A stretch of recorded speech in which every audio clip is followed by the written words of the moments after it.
Madame, Monsieur, bonsoir et merci de nous rejoindre sur la première. Voici les titres de votre journal.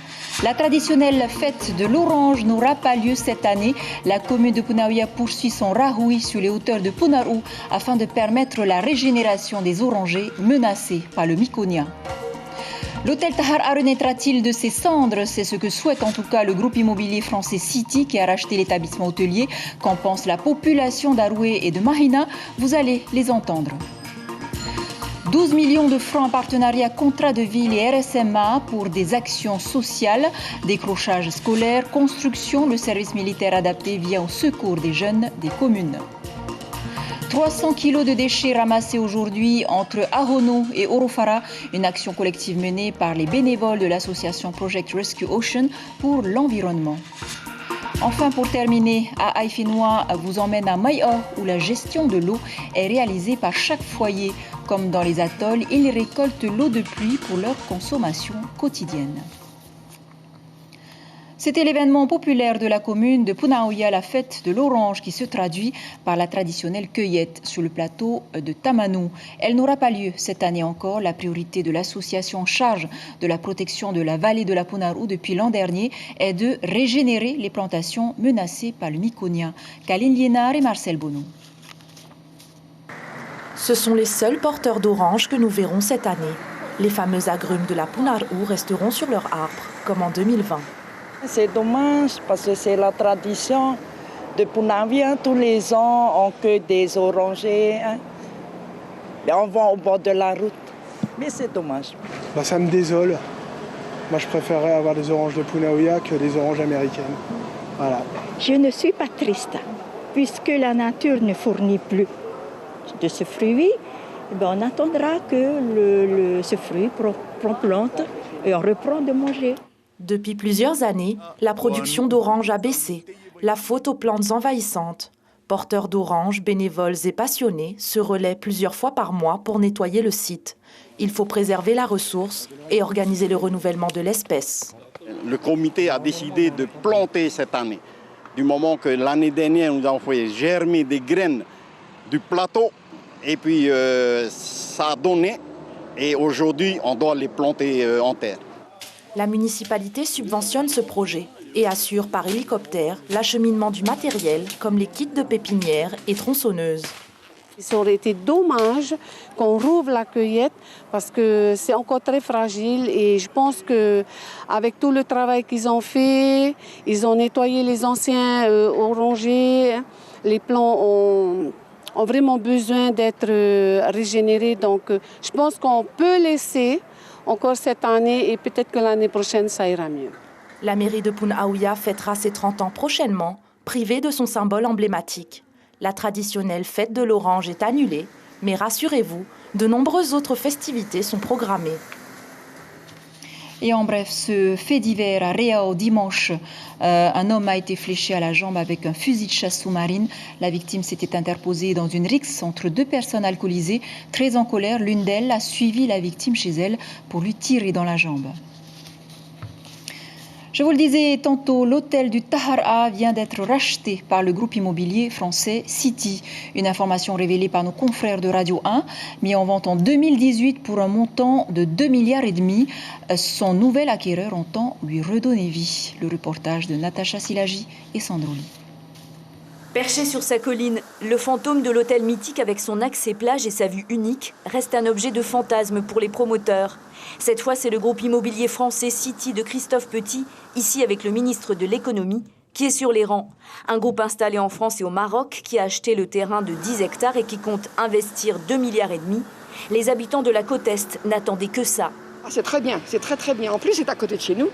Donc les jeunes vont pouvoir, au lieu d'aller en ville, ils vont pouvoir aller au Tahara et s'éclater comme nous, on a pu s'éclater, quoi. C'est bien qu'on nous, mais garder le système d'antan. Avec la ville, c'est Montréal. Et la piscine pour les enfants. Plus quand même, de fournir des emplois à ceux qui sont à Mahina du moins, à Roué. Il y a plusieurs personnes qui ont pensé mettre en place ce genre de projet. Et ça, on n'a jamais vu le jour. Car l'hôtel construit en 1967 a vécu de belles années avant d'être abandonné à son triste sort depuis sa fermeture il y a 23 ans. Et pourtant les projets n'ont pas manqué. Quand le groupe Hyatt se retire, le fils de Gaston Floss le rachète pour 1 milliard en 1995. 3 ans plus tard, l'hôtel ferme ses portes. Et en 2010, un projet de résidence de standing voit le jour. 5 ans plus tard, c'est la société Aquatica qui annonce 7 milliards d'investissements pour un complexe touristique. Mais rien ne se fera. À part des concerts dans les jardins de l'ancien hôtel à l'occasion de la fête de la musique, qui ont attiré du monde en 2013 et en 2015. Aujourd'hui, le groupe City parle d'une centaine de chambres, d'une résidence de luxe et d'un centre commercial. Mais les bâtiments vont devoir être rasés. Un chantier annoncé qui ne semble pas déranger l'église mormone, propriétaire de 2 hectares depuis 5 ans. C'est un projet, je ne sais pas s'ils vont bâtir encore, je crois bien, mais bon, il faut essayer de vivre ensemble, quoi, avec tout le monde. Et à partir du moment où chacun se respecte, voilà, il n'y a aucun souci. Le groupe immobilier annonce l'ouverture d'une agence à Tahiti où quand l'espoir de se promener dans les jardins du Tara renaît, comme celui de s'asseoir en terrasse pour contempler un paysage magique. Voilà, les autorités du pays n'ont pas souhaité s'exprimer pour le moment. À noter également que le groupe immobilier souhaite aussi investir à Moorea. Et en attendant que le projet se réalise, le bilan Covid du jour, la Polynésie compte 22 cas actifs, dont 5 cas supplémentaires depuis hier. 2 personnes sont hospitalisées, dont une en réanimation. Quant aux vaccinés, plus de 48 800 Polynésiens le sont totalement. Près de 60 000 attendent leur 2e injection. Et en surf, comme nous vous l'annoncions hier soir, Wahine Fierro a bien réintégré la compétition des championnats du monde de surf au Salvador après avoir été testée négative à la Covid-19. En repêchage, elle a remporté sa première série facilement avec 13,17 points. Quant à Michel Bourrez, il s'est qualifié pour le 4e tour de ces mondiaux. Ce 4e tour est l'équivalent des quarts de finale du tableau principal de la compétition. Je vous propose d'écouter la réaction de nos 2 champions. Ma première vague, je n'aurais pas dû aller jusqu'au bord parce que pour remonter, ça m'a pris 6 minutes. Ça a pris la moitié de ma série, donc c'était pas le bon choix. J'aurais dû juste commencer avec des petites vagues courtes et puis terminer avec la longue comme la dernière vague. Mais bon, tout se passe bien quand même puisque tu finis première de la série. Oui, ça fait toujours du bien de toujours passer les séries et on va continuer à faire ça jusqu'au bout. Je pense qu'à partir de maintenant, ça va commencer à être plus sérieux. Tous les meilleurs vont toujours être en liste et sans compter tous ceux qui sont du WCT qui ont fait les repêchages, qui vont arriver tout doucement après, quoi. Donc il faudra pas dormir, quoi. Et on leur souhaite le meilleur pour la suite de la compétition. Et notre reportage hier soir sur la taxe de 1 800 francs imposée par le pays sur les billets Air Tahiti à compter du 1er juillet a beaucoup fait réagir les Polynésiens. Le ministre Jean-Christophe Bouissou a tenu à réagir lui aussi. Selon lui, il va négocier avec la compagnie domestique de manière à ne pas trop impacter les Polynésiens. On l'écoute au micro de Herevai Huata et Sandrouli. La contribution de solidarité en matière de continuité dans le transport aérien international sera payée par tout le monde. Sauf que le pays utilisera ce fonds pour baisser les tarifs sur les destinations déficitaires pour soutenir, si vous voulez, le déficit pris en charge par Air Tahiti depuis des décennies maintenant.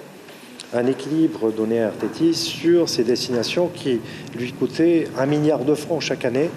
Nous demandons à Air Tahiti un geste sur les autres destinations des 12 îles de la zone de libre concurrence, sachant que le pays homologuera les tarifs en question. Voilà, le ministre des Transports interinsulaires aura largement le temps d'en parler demain matin, entre autres questions. Jean-Christophe Bouissou sera l'invité café de votre matinale radio. Le RSMA fête cette année ses 60 ans, une vitalité toujours forte tant l'institution œuvre tous azimuts. L'action menée dans les quartiers prioritaires, c'est 40% des effectifs du régiment. Ce matin, les élus du contrat de ville ont prolongé leur travail avec ce service de l'armée. Les précisions de Stéphane Ratino et Patita Savia. Au bas de ces signatures, presque 12 millions à la clé. Le contrat de ville et le service militaire adapté continuent à louer leur association, des épousailles au service de la jeunesse. Pour cause, 90% des jeunes trouvent une solution au bout de leur formation. Cette année, 185 jeunes adultes issus des quartiers prioritaires dessinent de nouveaux chemins. La demande est forte, 3000 dossiers en moyenne pour moins de 600 places. Le SMA est vécu par la population comme un passeport possible vers l'insertion. Dans la commune de Papara, nous avons 618 jeunes entre 18 et 25 ans qui sont à la recherche de travail, mais la moitié se sont inscrits au SMA et depuis 3 ans, ils attendent des nouvelles du SMA. Mais je garde espoir pour qu'ils puissent venir au SMA. Retrouver un parcours linéaire là où les chaos du chemin scolaire ont interdit trop souvent de clairs horizons, avec une rigueur et une base éthique forte. Cette dimension a séduit les élus du contrat de ville, dont c'était une première visite avec un groupe aussi étoffé. D'ailleurs, nouveau projet est né, à la croisée d'une logique solidaire et d'une application professionnelle autour de la construction.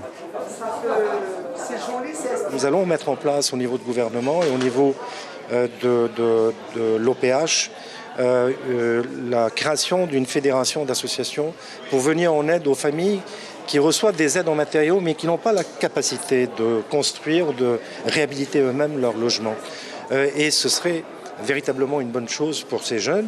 Et puis c'est surtout développer derrière des possibilités d'intégration au niveau des emplois au travers de ces associations qui vont travailler avec nous. Le service militaire adapté va par ailleurs élargir son offre dans un dispositif innovant. Il va s'intéresser aux décrocheurs scolaires de 16 à 18 ans. Avec 4 lycées de l'agglomération, une promotion de 30 élèves sera encadrée pendant les vacances et le week-end. L'idée est bien là, c'est redonner un sens, une deuxième famille à des jeunes qui ont des compétences mais qui sont en risque de décrochage scolaire. Nous avons un groupe de travail qui se réunit chaque mois avec l'ensemble de ces lycées, vise à justement à permettre un lien entre la formation scolaire qui est faite dans les lycées et ces activités qui vont aider le jeune mineur à continuer jusqu'au bout son cursus scolaire dans les lycées lycées partenaires. Seront motivés, une réalité. Le RSMA en 60 ans a changé la vie de bien des enfants du Fénois. L'armée qui n'oublie pas ses anciens. Illustration avec cette reconnaissance pour Starter Itay qui a reçu aujourd'hui l'insigne de chevalier de l'Ordre national de la Légion d'honneur. Il est le dernier survivant des soldats de la Seconde Guerre mondiale vivant en Polynésie française. Et le ministère de la Défense qui a aussi laissé un lourd héritage à la Polynésie, le nucléaire. Il en sera question lors de la table ronde parisienne prévue entre l'État et la délégation polynésienne Recotica. Une table ronde autour de laquelle aurait bien voulu siéger le SDIRAF, le syndicat des retraités. Celui-ci dénonce la composition de cette délégation tahitienne et souhaite, entre autres, la création d'une commission de contrôle non gouvernementale pour gérer les fonds qui sont versés à la Polynésie par l'État. Je vous propose d'écouter son président, Émile Vernier. Nous contestons le fait que dans cette délégation, il n'y a aucune personne qui a été contaminée, qui ait plongé ses mains dans la merde de l'atome et qui parle pas au moutou, qui soit des pas au moutou. Donc à partir de là, chez nous, en Polynésie, on a de la chance d'avoir un référent dans le monde sur les conséquences des essais nucléaires. C'est Michel Arakini. Tout le monde le sait dans le monde. Quand il va au Japon, en France ou en Russie, on le reçoit comme quelqu'un d'important. Commencez, nul n'est prophète en son pays. Et ici, ça se retrouve bien. Je ne comprends pas pourquoi le président, c'est un gâchis de ne pas le choisir pour faire partie de cette commission. Il sait de quoi il parle. Ouais, voilà qui est dit. Et dans l'actualité des îles maintenant, à Raiatea, la bataille pour le siège de maire à Uturua ne fait que commencer. Après Sylvia Nteruatea hier, c'est au tour de Mathai Broderson de déposer sa liste auprès de la subdivision administrative des Rarumatai. On écoute Mathai Broderson, candidat du Tapurahuir Atira, au micro d'Inacio Raveinu et Jacques Damour. Ça y est, nous venons de déposer la liste aujourd'hui et nous sommes prêts. Et nous demandons à la population de venir aussi le 20 juin. Là, du coup, au programme jusqu'à la date fatidique? Rencontrer les familles, discuter de notre programme et de nos projets, d'ailleurs que nous avons pu réaliser en quelques mois. Voilà qui referme ce volet sur les élections municipales. Cette action collective maintenant en faveur de l'environnement. Ils étaient une cinquantaine de bénévoles ce matin du côté de Marina, sollicités par l'association Project Rescue Ocean. Ils ont enfilé leurs gants et avec leurs sacs plastiques à la main, ils ont nettoyé les plages de Ahonou et Orofara. Sur place, Ismaël Tahiata Ubelia. À Ahonou, une plage où l'on vient d'habitude pour apprendre à surfer. Aujourd'hui, la leçon ne porte pas sur comment prendre une vague, mais plutôt sur comment protéger nos plages de la pollution. On appelle ça une action éco-citoyenne. Chaque geste compte, donc si tu vois une bouteille par terre, ne passe pas devant, arrête-toi, ramasse-la et mets-la dans une poubelle. C'est faire un geste éco-citoyen et surtout penser à notre océan qui est magnifique et j'ai pas envie que ce plastique aille à la mer. Aux commandes, l'association Project Rescue Ocean Polynésie. Une équipe d'Air France est greffée à l'armée des colos. La guerre aux déchets est déclarée aussi bien sur Ahonou que du côté de la plage de Orofara. Moi j'ai vu beaucoup de cellophane et de petits récipients en plastique comme ce qu'on trouve dans les roulottes. Donc on voit vraiment que c'est ce que les gens ont mangé et qu'ils ont laissé là, quoi. On a ramassé beaucoup de plastique, des canettes, des bouteilles en plastique, des roues de voiture, des bougies cassées. Il y avait vraiment pas mal de déchets, oui. Une fois rassemblés, les déchets sont triés. Ceux qui peuvent être recyclés sont mis de côté. Tout ne va pas au même endroit. Ensuite on trie ici. On essaie de répartir les canettes qu'on va donner à Père Christophe, les bouchons et tout ce qui est déco par exemple à réutiliser, qu'on va redonner à une association. Et ensuite tout ce qu'on ne peut pas recycler, on le met dans le gros sac. De nos jours, sensibiliser les jeunes sur la nécessité d'agir en faveur de Mère Nature est capital. 4 adolescents de la protection judiciaire de la jeunesse participent à l'opération. Il ne faut pas oublier que ces jeunes, c'est notre avenir. Donc dans 20 ans, comment la Polynésie va être si nous, on ne commence pas déjà à nettoyer? Donc là, on les a sensibilisés sur l'importance du tri, sur l'importance de protéger la nature et de faire attention à comment on achète et comment on consomme. Il y a 3 mois, 100 kilos de déchets avaient été ramassés ici. Force est de constater que plus le temps passe et plus les détritus s'accumulent. Pour sauver la planète, il faut agir au quotidien. Ça se passe à la plage, à la maison ou au travail. C'est faire attention à notre consommation électrique, faire attention aux déchets. Nous allons nous rapprocher des opérateurs aéroportuaires pour le tri à bord de nos avions. Voilà des opérations qui concrètement touchent nos opérations ici en Polynésie. La semaine des océans démarre le 8 juin. À cette occasion, l'association Project Rescue Ocean Polynésie travaillera en collaboration avec les Bourdons de Moorea et le club de plongée d'Aroué pour une dépollution non pas sur terre, mais sous l'eau. Ce sera le 12, le 13 et le 15 juin à Moorea. Et notez que l'association a collecté 4 tonnes de déchets depuis début janvier. Une problématique que l'on retrouve aussi dans les îles, à Bora Bora par exemple. L'environnement est au cœur de la formation proposée par Sarah Ducan de l'association Zéro Déchet Tahiti. Sa mission, sensibiliser les participants à recycler les matières diverses et surtout apprendre à préparer des produits ménagers naturels, faits maison et plus écolos. Les participants étaient ravis. Écoutez plutôt au micro de Rosanna Maïhuta. On a fabriqué nous-mêmes notre crème à récurer, notre lessive en poudre, notre dentifrice, notre déodorant. C'est réfléchir différemment au moment de l'achat, faire attention aussi à ce qu'il y a dans nos produits parce qu'il y a beaucoup d'ajouts qui sont toxiques pour notre corps. Et faire soi-même, c'est aussi une grande satisfaction. Ça peut aussi être fait avec les enfants. Et c'est très satisfaisant en fait de faire soi-même ces produits. Voilà, et des actions qui, mises bout à bout, contribuent à sauver notre environnement. Et les lauréats du défi calcul mental étaient à l'honneur aujourd'hui. C'était la remise des prix ce mardi au collège du Taoné. 10 classes ont été récompensées. Toutes ne pouvaient pas être là, comme la classe de CM de Taravao, mais la classe de 5e de Papao était bien présente. Je rappelle que ce concours organisé chaque année en collaboration avec Radio Polynésie concerne 20 000 élèves de tous les archipels pour la phase qualificative et 3 700 pour les finales. Des images signées Teva Levra. Et dans l'actualité du Pacifique, coup de projecteur sur la Nouvelle-Zélande où les autorités ont déclaré l'état d'urgence dans la région de Canterbury en raison d'importantes inondations.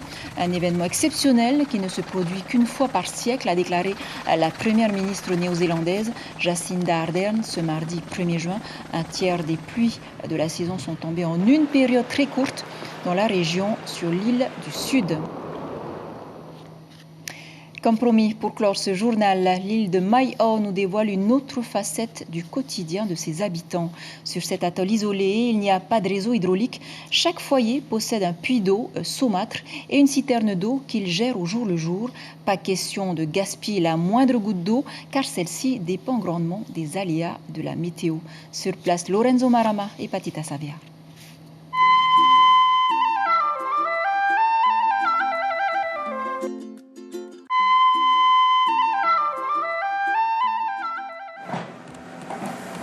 Non, ce n'est pas de l'eau de source de Papeari, mais bien de l'eau de pluie issue des citernes de Mai-o. Et à 3 mètres de profondeur, de l'eau légèrement saumâtre. Une citerne, un puits, seul moyen pour les habitants de l'île pour répondre à leurs besoins en eau.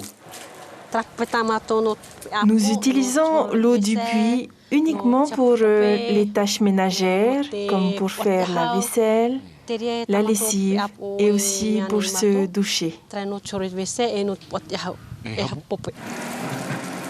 Les adultes utilisent l'eau des citernes pour boire. Nul besoin de la faire bouillir avant de la consommer. L'immunité de leur organisme le leur permet. En revanche, pour ce qui concerne les enfants, mieux vaut prendre quelques précautions. Pour ce qui est de l'eau potable, nous dépendons uniquement de la pluie. Comme vous avez pu le constater, chaque foyer possède ses propres citernes de stockage. Et vous la consommez directement sans la stériliser? Pas besoin, sauf bien sûr pour les enfants. Nous la faisons bouillir pour qu'ils puissent la consommer convenablement. Et les adultes ne tombent pas malades avec l'eau de la citerne? Non, pas du tout. Il y a encore quelques années, les problèmes de peau et les cas de diarrhée chez les enfants étaient monnaie courante à Mai-o. Aujourd'hui, ce n'est plus le cas avec les mesures d'hygiène adoptées par la population. Et les enfants qui viennent de l'école, eux, ils boivent aussi cette eau-là. Mais seulement, quand ils retournent à l'école, ils ne boivent pas de l'eau citerne. Parce que le directeur ou l'institutrice, ils donnent de l'eau bouteille, l'eau de royale. Avant, je rencontre tous les jours les enfants qui viennent, il y a plein de bobos, il y a la diarrhée, crocodile. Et maintenant que l'institutrice a donné de l'eau de royale, je ne vois plus. Les enfants sont propres maintenant, il n'y a plus de bobos, il n'y a plus de diarrhée, voilà. C'est ça qui est bien maintenant. Comme partout ailleurs, le problème de la sécheresse sévit aussi à Mai-o. Face à cela, les habitants ne possèdent aucun autre recours si ce n'est d'économiser cette ressource vitale. Il y a des moments où on arrive que pas vraiment assez d'eau, mais comment, ouais, voilà, il y a la sécheresse. Mais comment on est obligé d'économiser un peu l'eau. Il ne faut pas gaspiller l'eau. Ouais. On n'est pas inquiet pour l'eau de pluie, mais c'est surtout de l'eau pour boire. On est obligé de ralentir un peu, il faut économiser un peu l'eau. Autant qu'il y a la pluie, c'est bon. À Mai-o, l'électricité provient de l'énergie solaire. L'eau, essentielle à la vie, dépend de la pluie. Une gestion des ressources quasi permanente qui n'entame en rien le moral de la population qui se dit d'ailleurs heureuse dans son quotidien et ne veut surtout pas qu'il en soit autrement. Voilà une petite leçon de vie. Voilà qui referme cette édition dont je vous rappelle l'information principale. La traditionnelle récolte des oranges n'aura pas lieu cette année. La commune de Punaouia poursuit son rahoui sur les hauteurs de Punaru afin de permettre la régénération des orangers menacés par le myconia. À la une de votre quotidien Tahiti Info, titre Concurrence, le maigre bilan de l'APC. Voilà pour l'essentiel de l'actualité. Merci de nous rester fidèles. 5h, vos infos radio. Restez avec nous à suivre 2 épisodes de votre série SWAT, saison 2, 20h50, un documentaire sur les pouvoirs extraordinaires du corps humain. Belle nuit sur la première, à demain.